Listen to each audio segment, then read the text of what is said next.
Hello, beautiful unicorns. Yana Kasperczak coming into you live from Ontario of Canada as your certified performance and spiritual awakening core energy coach. It has been my soul's purpose to help women, to help you get your shit together so you can break free from the mental prison that you find yourself in and build a life, a business, and or career that you are obsessed with, that you cannot wait to wake up to, and you stop snoozing those damn alarm clocks, that when you say you're gonna get up at 6, you're gonna get up at 6. And if you get up before your alarm, that you're actually excited to get your day started instead of dreading it. So the way that I actually want to start today's card reading is a little bit different than before, just in a cute little way of talking about how sometimes what we think is a shit situation can actually boost us and help us in our growth journeys. And here's how I'll do it. You see this tiny little poop emoji, right? I actually use this to boost this little tripod stand that holds my phone, to hold it in place. It holds it steady. It holds and helps the balance of the whole entire video, of the whole entire device. Because without it, it's out of balance. See, without it, it's slanted. So, my job is to help you turn that quote unquote shit situation onto its head. My job is to help you see things for what they are and their true potential, instead of you seeing things as they are in a negative way. And some of you already had a taste of this medicine. And you know exactly what I'm talking about, that something so little or something that is so little that feels so big holds you hostage and forces you to almost feel like this is the end, things are not going to get better, or I'm so weak because of this or this or that, where in reality your weaknesses are also your strengths. Just like your strengths can be your weaknesses. It's all about how you perceive them and how you execute them. You can walk into a room feeling and knowing that you're the hottest shit ever. Or you can walk into that room feeling and knowing that you're the stinkiest shit ever. It's all about how you see things and how you see yourself. And that's the great thing about perceptions, is that they can also be changed. They can also be manipulated. They can be twisted. And I want you to be the one who does the twisting and who does the manipulating, and not someone else who does not have your best interest at heart. So, food for thought. Now, let's get to the reading, shall we? Today we're doing the Shaman's Dream Oracle. My dream was so intense last night that I woke up feeling exhausted, feeling like I was just in a different reality. That's the power of our dreams, by the way. Sometimes we have such dreams that they're literally like we went to a different reality, a different dimension that we could potentially be part of and have or are living in one way or another. And then we come back. And I could like almost describe, the best way to describe it's like a lucid dream, where the difference between lucid dream and being in a very, what's the word? I can think of the words, like a dream that is so intense that you wake up and you're like, oh my God, I remember everything like I was just there. And the lucid dream is when you are aware that you're in the dream, you're aware that you're dreaming and you're in control of your dream. So this was not a lucid dream. This was a dream that it was just so real that when I woke up, I literally thought to myself, what the F was that? It was just, yeah, it was different. I'm not going to get into that dream because it's more so for me. Our dreams are meant to be for us. They're not necessarily be meant to be shared with everyone. And if any part of it comes through this reading, I will share with you. But right now, it just feels so personal that I'm not sure what to really make out of that. To be quite honest, I didn't spend much time even trying to make sense out of it up until now. And that's why when I saw the Shaman's Dream deck, I'm like, that's what we're doing. We're doing the reading from this deck. Mindful. Groupthink. What does that mean to you, ladies? It's a beautiful image. Always so dreamy. You see that at the very top? Umbrella, isn't it? Yeah. Umbrella, time, floating in the air. This looks like a face. Yeah, that's a face right there. Look at those eyes. Mindful. See, two different things. Not one word. Mindful. Mind that is full. When you feel saturated, like when you feel full, when you feel like you're complete, that you are feeling fulfillment, you feel whole. That is not something that we are meant to achieve on our own. You know that we're all social creatures. We're highly sociable. Highly. We're meant to be living in tribes, group, right? Groupthink. We're not supposed to be thinking just on our own or for ourselves. We're supposed to think for our tribe, with our tribe. Yes, maintain that individuality that you have that makes you you, but still as a whole, as a collective, and not for yourself. Because you're just separating yourself from that tribe. And I know many women, especially when they just start on their spiritual awakening journey and their healing journey, they feel alone, lonely, isolated. Even when there's other people around, they feel misunderstood, they feel unheard, unseen, unvalidated. They want and crave connection, yet don't know where to find or how to find it. That's why for many of you, this group has been the place. This group of Heal the Unicorn, Emotional Healing and Spiritual Growth. So if you listen to the podcast elsewhere and you're curious to see if this is the tribe and the community you've been looking for, come check it out. Because this has been, how many of you who are in this group have come to this group, checked it out, and stayed?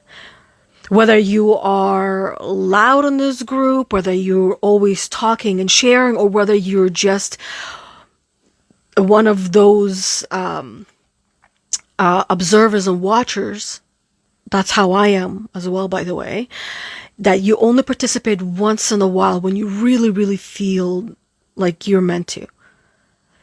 That is your role in the tribe. Not everybody is meant to be commenting and sharing and every single thing.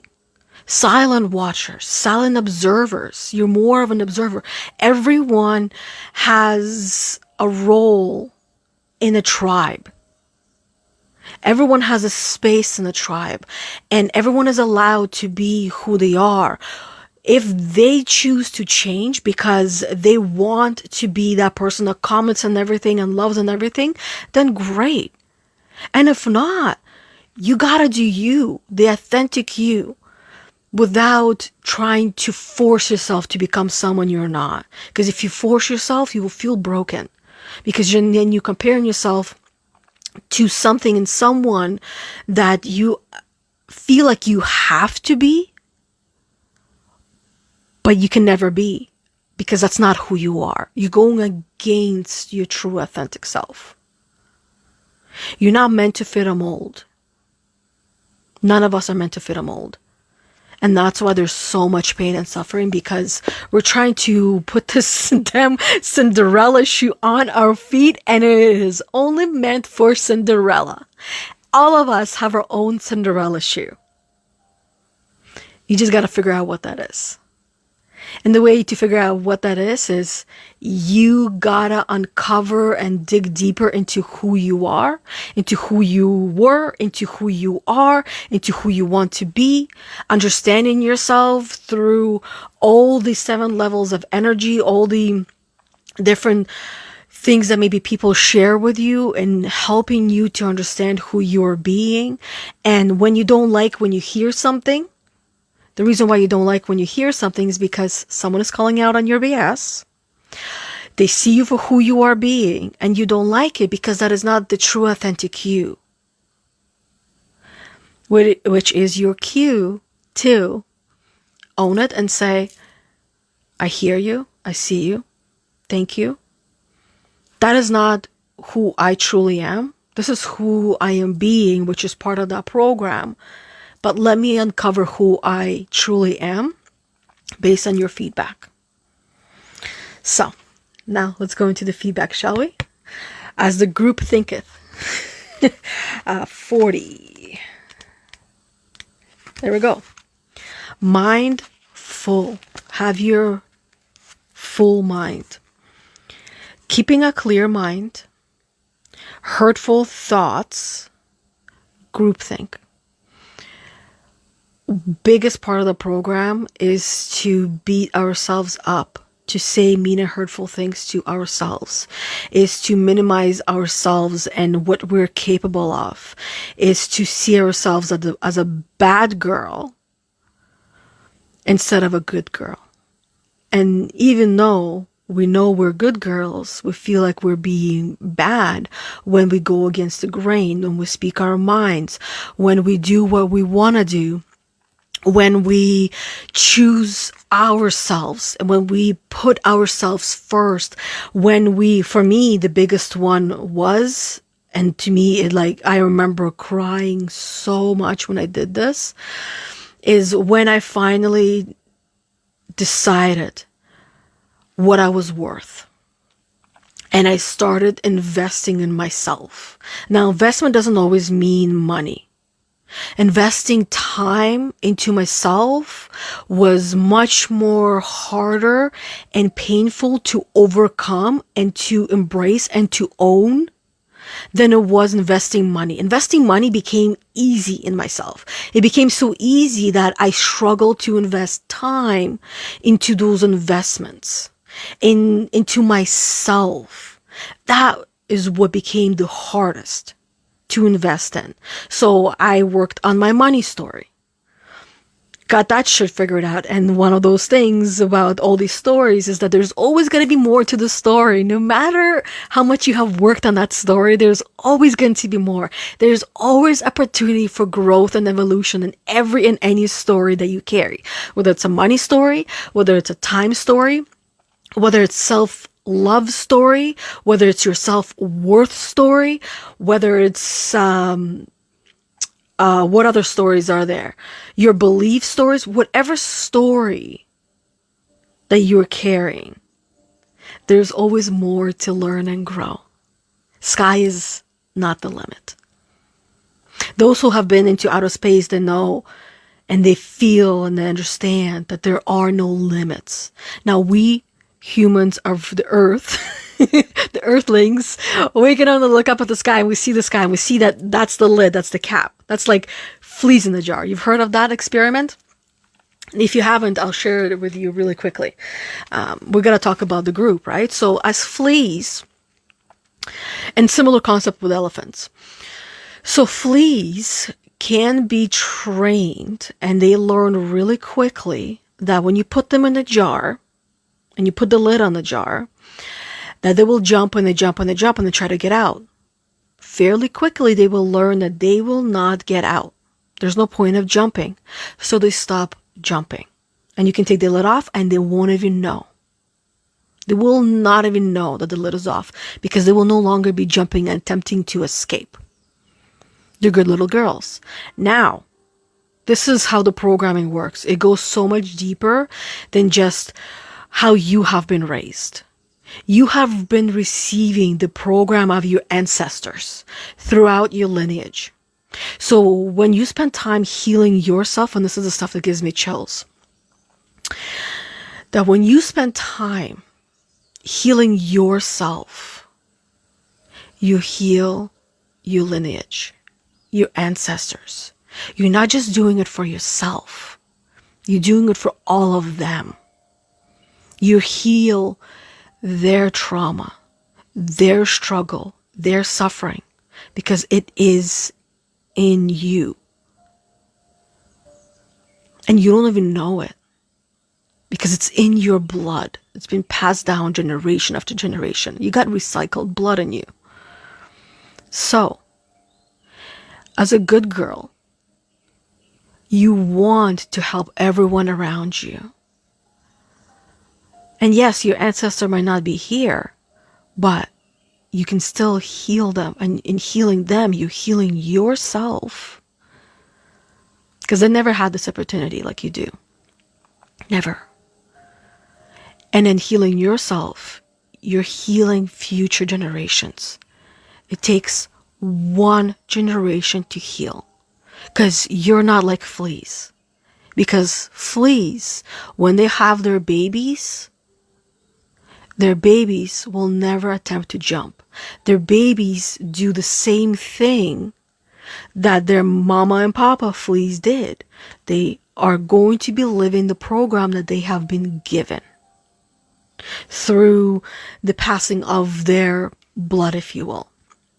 But that's what makes us humans different than fleas, is that we can change our programming, and we can change our children's future, and we can heal our past, our ancestors, that fleas can never do, because their consciousness is not there. And with elephants, you can, many of you probably heard this one as well. You tie an elephant with a big, massive chain to a tree, and they will try to break the chain, and they won't be able to. And they will quickly learn there's no point of trying. Just give up, submit, and don't try. And afterwards, you can tie them with a tiny little string. Obviously, not so tiny that it's still strong. Like, let's say a really strong fishing line, and it won't try to break. They won't try to get away because they've been conditioned and programmed. So, let's keep going with the reading, or start with the reading, because this is just the initial stuff that came through. The human mind can be so many things. A prison, a latrine, a circus, a temple, a cave. It can be a place of restriction or a place of never-ending expansion. Right now, be careful of where you wander in your mind. Be careful where your mind takes you. It's a slippery slope. If you have been doing work on yourself, your mind is designed to keep you small, to protect you from the potential dangers of change. It's designed that way.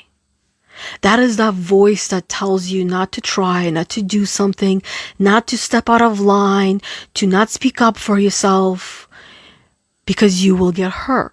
And it comes from a place of love, believe it or not. Even though it doesn't feel like that, it comes from a place of love.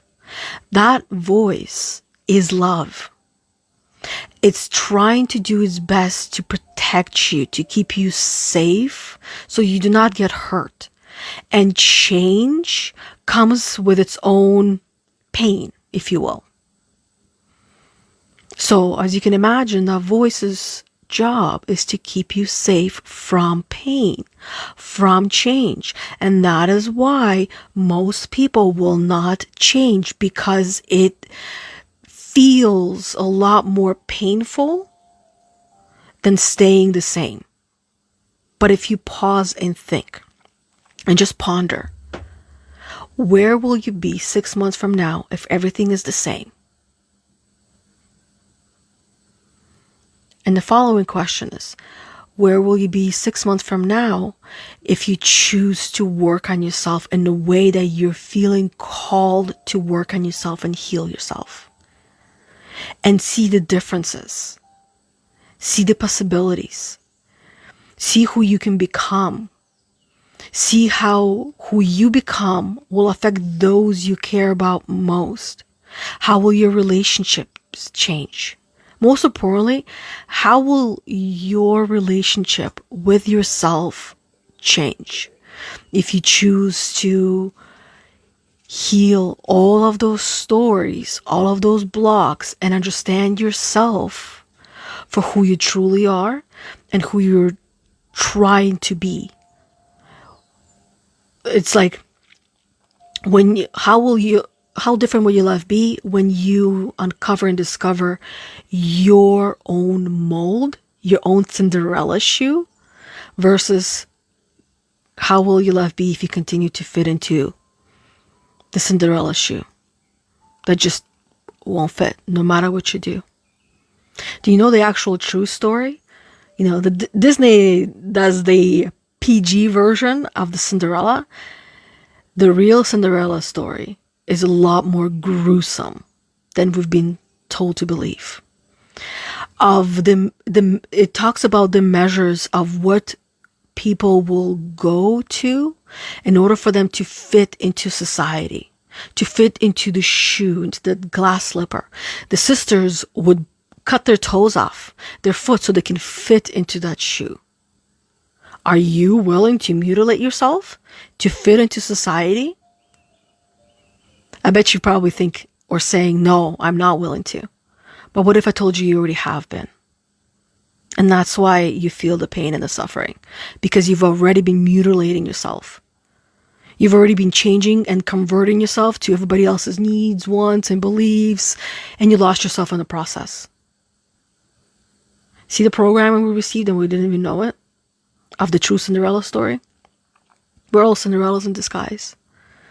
But until you choose to choose yourself and put yourself first and stop mutilating yourself, and the way to do that is to understand who you are, is when everything just starts to make sense and feels better and free. That's where fulfillment comes from. So, right now, be careful of where you wander in your mind. The quality of your thoughts is key. Not quantity, quality. Sometimes you gotta shush your mind and say to yourself, say less. Say less. And your mind will respond and it will say less. Sometimes what helps me actually is when I catch myself in this spiral of just thinking and thinking and thinking, all the thoughts, all the ideas, so going over my dreams and my goals. Sometimes it feels great, but sometimes it's like, whoa, hold your horses. Today is only one day. I can only do so much. So what helps me is to focus on one part of my body and just think about that one part of my body. Whether it's the third eye and just feeling the heat, feeling the energy in the third eye, or the back of your head. Because you think in the front of your head, and the back of your head, there's no thinking happening. So when you think and you focus on the back of your head, you literally stop thinking. Try that on for size. See how that works. The quality of your thoughts is key as you're in fertile time for full manifestation. The veil is thinning as we speak. And that is the biggest reason why the first week of the Imposter Banishing Quest will be the week of Hollow, because that is when the veil is so thin that you will start to step into yourself in like no other time in your life. You want to ensure that the seeds you plant will sprout and flourish into the life you seek to grow. And the life you seek to grow, and not the life that everybody else wants you to seek and grow. Be mindful not to scatter weeds.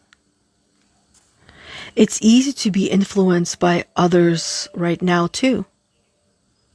It's very easy to be influenced, manipulated, and be used by others. That's why it's important to sit with yourself and decide what feels right to you. What do you want? What do you truly want? And ask yourself that question 7 times. Little tip. When you ask yourself 7 times, what do I want? Answer it. Ask yourself again, what do I want?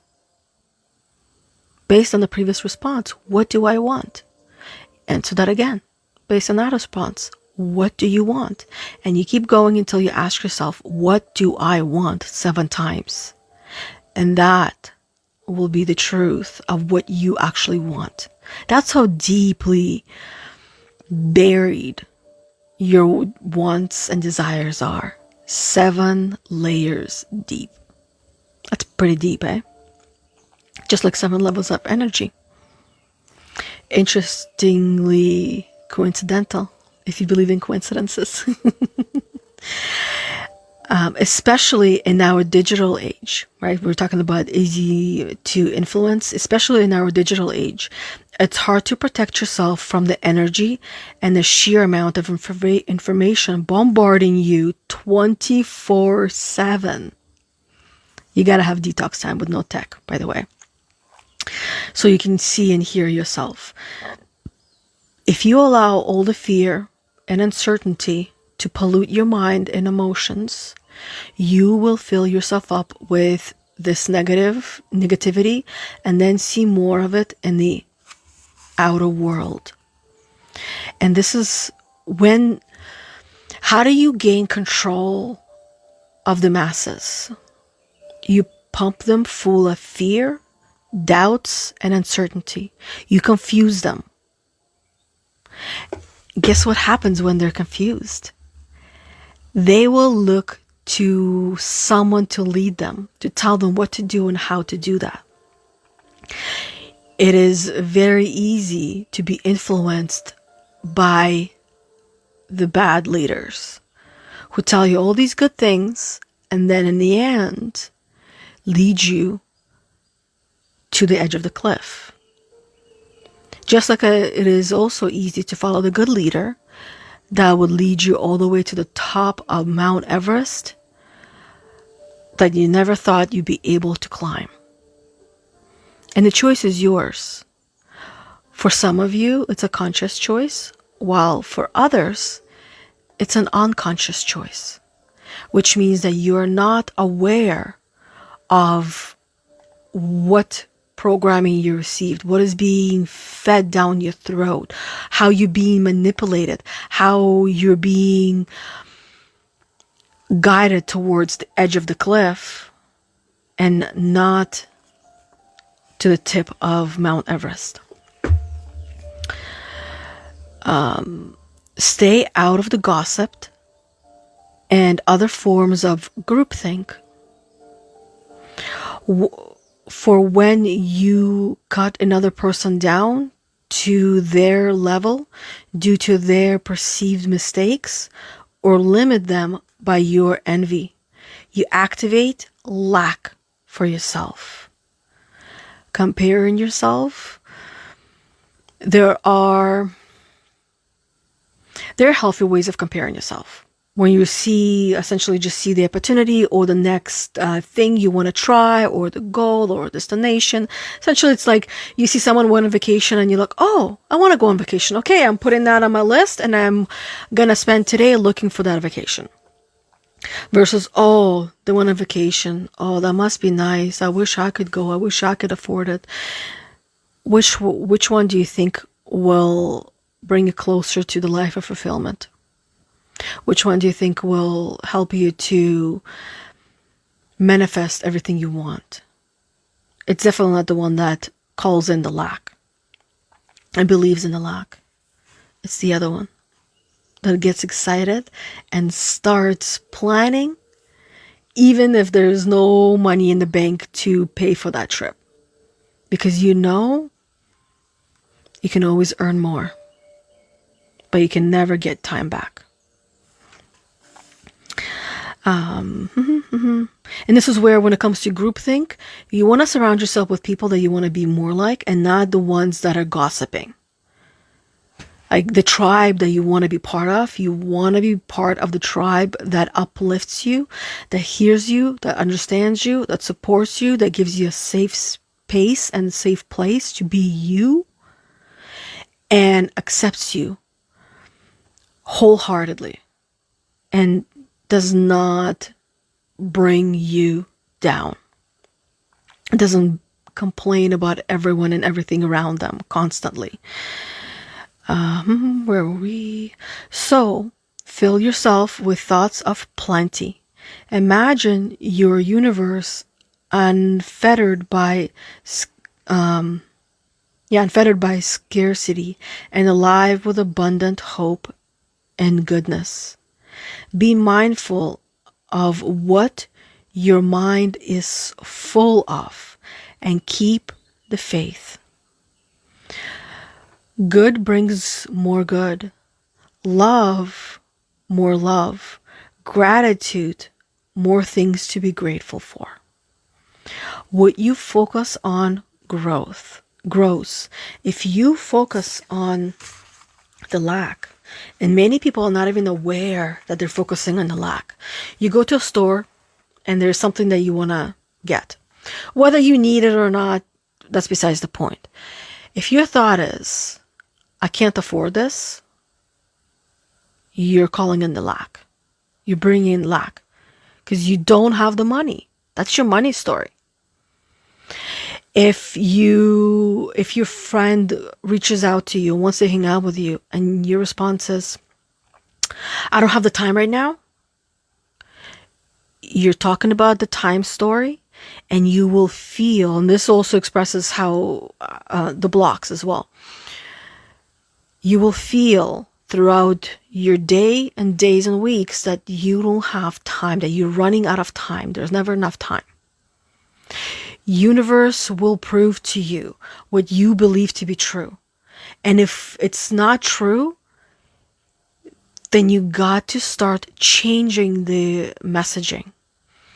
What you're saying to yourself, how you're saying it, and also how you talk to others.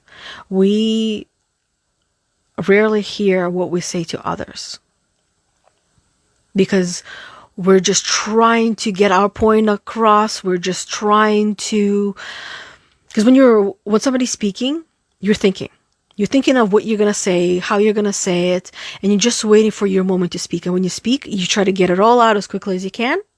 Even though you thought about that, when it comes out, it's not the same.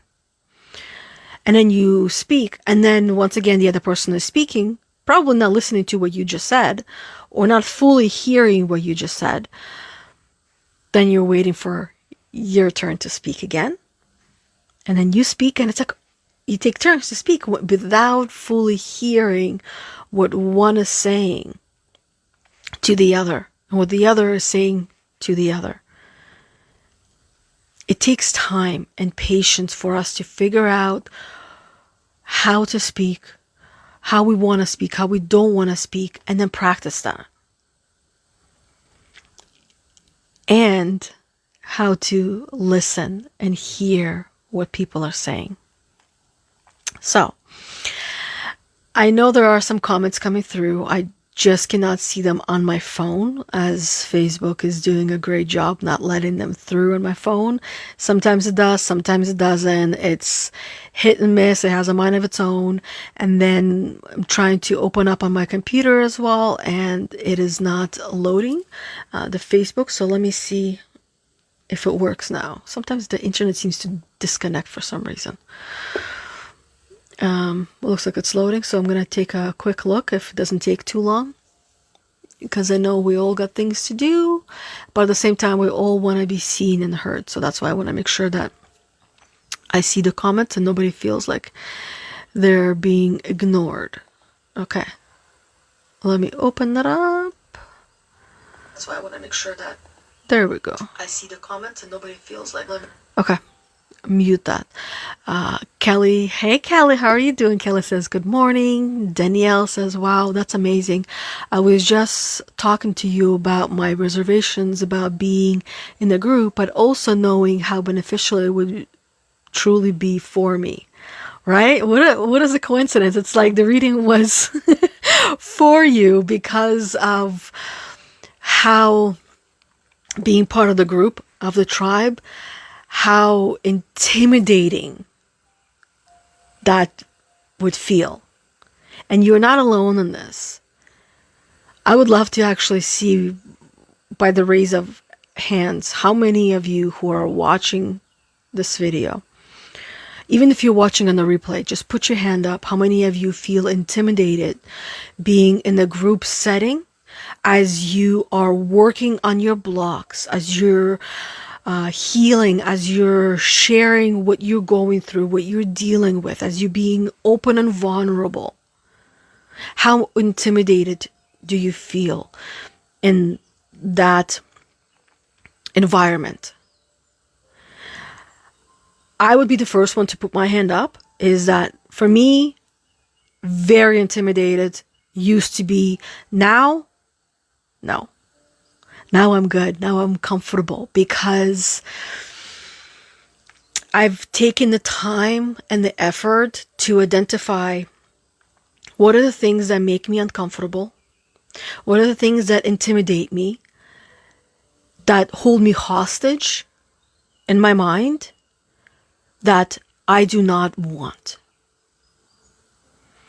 And being part of the group, of a community, especially when I'm going through group coaching, was that one place where I felt like a fish out of water. I felt like I was going to do it wrong, but there's no wrong way of being me. And when I started to really understand that, it's one thing when you hear it and you're like, oh yeah, that makes sense. But it's a whole different level when you really understand it on every level and every cell of your body. You're like, oh my God, I get that. I get that. I used to be petrified of being part of group coachings, and I've learned to be comfortable there because every time I was given the opportunity to talk and open up, I did. And the more I did, the less uncomfortable it felt. The more comfortable it felt. At one point, I was terrified of live videos. Petrified. Some of you might be like, you, Yana, really? I don't believe that. Believe it. When I started doing live videos, it took me almost a year to feel somewhat comfortable. And I even needed to have a whole entire script, so I would read the script. And even then, I would still run to the bathroom with the runs from both hands, right? From the top one and the bottom one. Because I couldn't stomach anything. I was just that nervous. And I had people asking me, why are you still doing that if you feel like that? And I couldn't give them a clear answer. I didn't know why. And that's the beauty of wisdom, is that wisdom is knowing without knowing. I knew that there was something to it. There was a purpose. But I didn't really care to pause and figure out what it was and why it was, because if I did, I wouldn't be here right now. I would have talked myself out of that. Sometimes it's best to just get on that merry-go-round and keep going, keep going, keep going. It's like a train. You want to get on the moving train as it's moving and starting to move and keep going with it. But if the train stops, do you know how much energy and force it takes for the train to start going again? All of us are like a train. When we get going, all we gotta do is just maintain the going. And keep going and going and going. And not putting brakes on. Yes, maybe slowing down when you're going around the turn, around the curve, because the train is not going to go full speed the whole entire time. It's going to slow down sometimes. Proceed with caution. But it's not going to fully stop. All of us are kind of like that train. Once you get on that train, you gotta keep going. You gotta keep going. And with the group aspect of coaching or group environment, the sacred circle is a group environment as well. I know some of you are part of that, and I know many of you as well are intimidated by that concept. Some of you have experienced that. You understand what the sacred circle is about, but you still feel uncomfortable with it in one way or one reason or another. But the more you put yourself in those spaces, in those places, the more comfortable you become. It's like you move to a new country, you got to learn a whole new language. You cannot expect to be comfortable in speaking that language in days or weeks. And the longer that you took to move to a new country, which means the older you are, the harder it will be, because there's that much more programming to deprogram. But this is where it's just a reminder that it's still possible for any one of us. It just takes courage and bravery. Courage and bravery wouldn't exist if there was no fear present. Fear is just a calling towards something that is meant to be yours.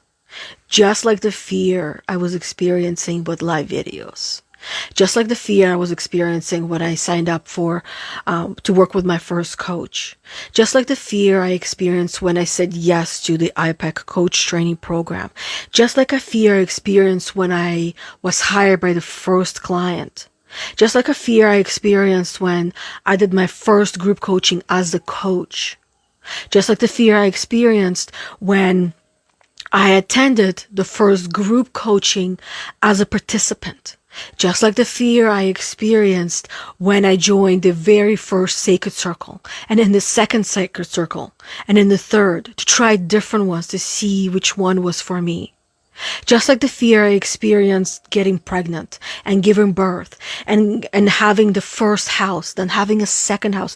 There's a lot of fears that all of us are faced with and we overcome. Guess what we find on the other side? Ourselves. And what we now believe we're capable of. This is what it takes to rewrite our programming.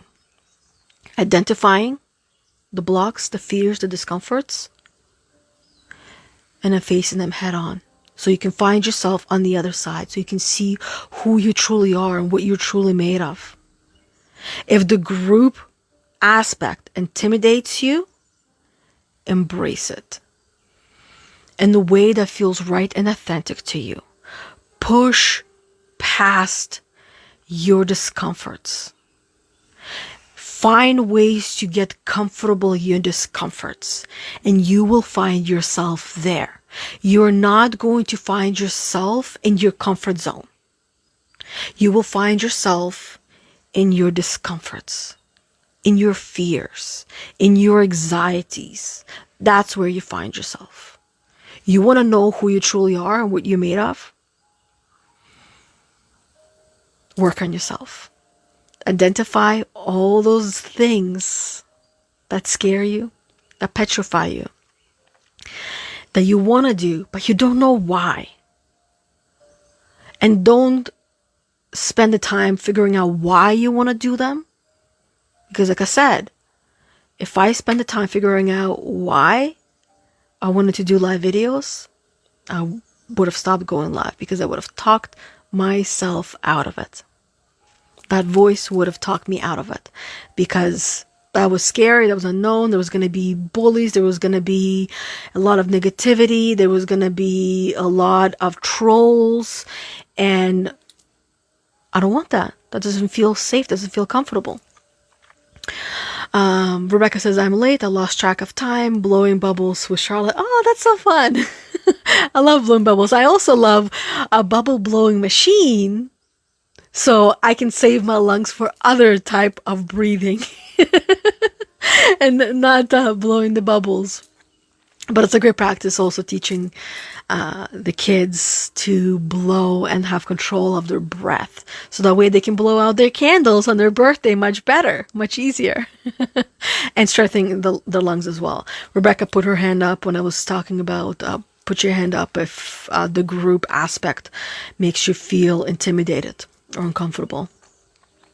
And yet, you do amazing in the sacred circle. Look at that.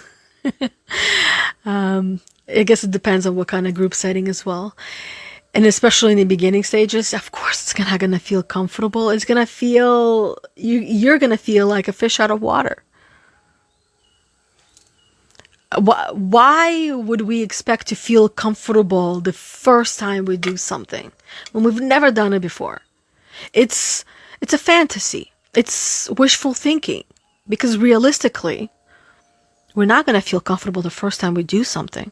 You start a new job. Are you great at your job the day you start? Absolutely not. It's going to take you time, maybe even years, to become master of that craft. You need to fall in love with the journey and not just the destination. You need to get excited and use that fantasy muscle of yours to focus on the journey and how much you would love the journey itself, and think about all the exciting things you get to do on that journey and not just the outcome.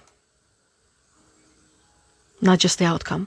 That's why when I decided to do the videos, I focused on the journey, on what could I bring that I would be excited about, that I would love to do and talk about. I didn't know initially what it was. I can't even tell you what I was talking about in the beginning. I don't even remember that. I just remember feeling like I was blacking out the whole entire time. And yet, everyone thought I was confident and I knew what I was talking about and I wasn't nervous. Where I wasn't even there. It was just my body and my mouth talking, but Yana's spirit has left the building and said, "You're on your own. I'll be back when you're back, when you're done." So sometimes we need to ground ourselves and remind ourselves that we are not going to be good and perfect the first time, the first 100 times we do something. The key is to see if this is something you want to continue doing and you would enjoy. And if not, do something different. Just because you got hired for that job does not mean you gotta do that job. You might figure out, no, that's not for me. I'm gonna try something different. And you go and try something different. That's what life is about. Finding yourself in the process of all the distractions, of all the delusions that we carry, that others give us as well, fears that other people give us as well, that we take on as ours, and then we become fearful of certain things, certain experiences when we've never even came close to that kind of experience, and all of a sudden we're fearful of something that we've never actually did. And when we start questioning, it's like, oh, so-and-so was telling me a story. I really listened to that story. I heard it. And I started developing my own fear based on that story that was shared. Is it serving you? Or more like, how is it serving you? Because when you start looking into how that fear is serving you, it is serving you. Maybe in a small way, but it's serving you. Otherwise, you would no longer have that fear. You would have worked on it and moved on to the next one. But if it's serving you in the way of, I get to not deal with that. I get to avoid confrontation. I get to not respond. I get to have peace and quiet, or whatever it is. You get something out of that. Now, what would be different on the other side of that fear? What would you get to experience then? That's a different question, isn't it? And then Rebecca says it's not easy to show weakness and admit the truth. Oh, of course not. Initially. The first how many times? And then after a while, it becomes easy. You become comfortable, because when you know yourself and you show up as your true authentic self, no matter what anybody says or thinks about you, you don't give a shit. You're like, well, I know me. When we were teenagers, many of us, we were naively confident. And now that we're adults, we are naively unconfident or inconfident. We're not confident.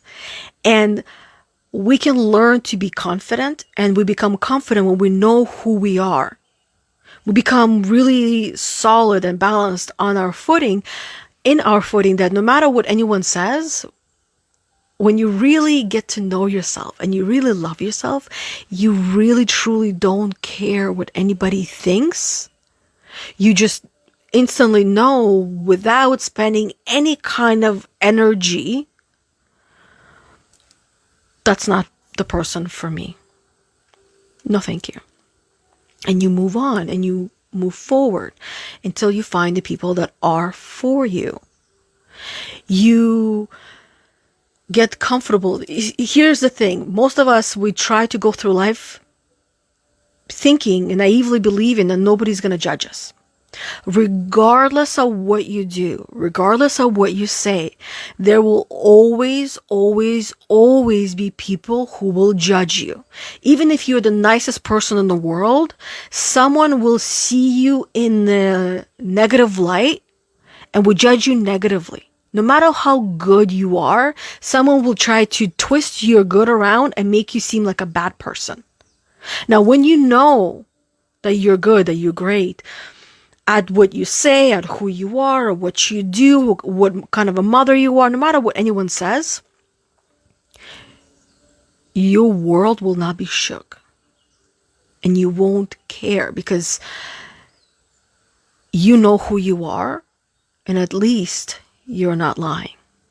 And that also what starts to happen when, like in the beginning of the video, I was talking about when someone says, or maybe it was in the conversation I was having earlier, when someone says, no, it wasn't this video, when someone says something about you and you're triggered, the reason why you're triggered is because you know there's merit, that there's truth to that. But you don't want them to see you in that way. So you will defend yourself. You will fight back. You will argue. You will try to prove them wrong instead of saying, yes, this is how I am. This is who I am. And I'm okay with that. But it takes time to uncover who you truly are and embrace your true self. So that way, no one can take that power away from you. So that's all. That's all for the comments. I will be hopping off before any more comments come through. So I can respond to them afterwards if they do come through. Thank you, ladies, for being on here with me. Thank you, Kelly, Rebecca, and Danielle as well. And thank you for all of you silent watchers who were on here, who will be on here watching. I always like to hear your biggest takeaway. After everything that's said and done, those of you who didn't see the beginning, I highly recommend listening and watching the beginning because there was a lot of gold in the beginning that just came through before I even started the reading. So I recommend watching the beginning and then giving me the response of what was your biggest takeaway? Out of everything that has been said and done, what is your biggest takeaway? And then the second thing I would like you to do is going to be a little bit different. I want to remind each and every one of you, because I know all of us need reminders, that the time is a ticking for you to be one of the first 10 women who get access to the Imposter Banishing Quest, because the first 10 women that are there when we're starting on the 28th of October in the third Monday from now, but the time will fly by so quickly, and you know this as well, that you will be experiencing it in a way that no one else will.